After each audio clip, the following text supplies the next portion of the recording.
Camiül Əzdad deyirlər Həzrət Əliyə. Yəni ziddiyyətlərin cəmi.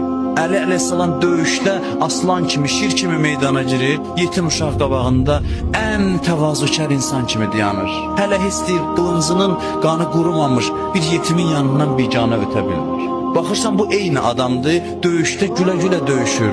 İbadət mehrabında elə titrir ki, elə bilsən ən qorxaq adamdır. Halbuki şüzayətlilərin ən şüzayətlisidir. Buyurur ki, Əli bir insandır, elə bir insandır ki, Rəbbi onda təcəlli eləyib, onda zahir olub. Kamil insanlar ki, Quran buyurur, mən onları özümə xəlifə yaratdım, Allahın sifətlərini bir-bir özlərində cəm eləyirlər. Ən kamil insanlardan biri və Peyğəmbərin ən üstün silahdaşı, qardaşı Əli əleyhissalamdır. Deyirlər, Peyğəmbərin neçə möcüzəsi var, biri Qurandırsa, bir möcüzəsi də Əli əleyhissalamdır. Peyğəmbərin əzəmətini tanımaq üçün bax gör Əlini tərbiyə eləyib. Yəni İslam məktəbinin ilk şagirdi Əli əleyhissalamdır. Quran barədə buyurur, Quranı paklardan başqa heç kəs başa düşməz.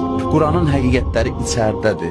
Daxili təmizləməsən Quranı tanımaq olmur. Əli də belədir. Əlini tanımaq üçün gərək daxilin təmiz olsun. Gərək özünü təmizləyəsən. Buyurur, biz bu Quranı dağa nazil eləsəydik, Allah buyurur, dağı parça-parça olmuş görərdir. Əli əleyhissalam buyurur ki, dağ məni sevsə parça-parça olur. Dağın taqəti yoxdur məni tanımağa.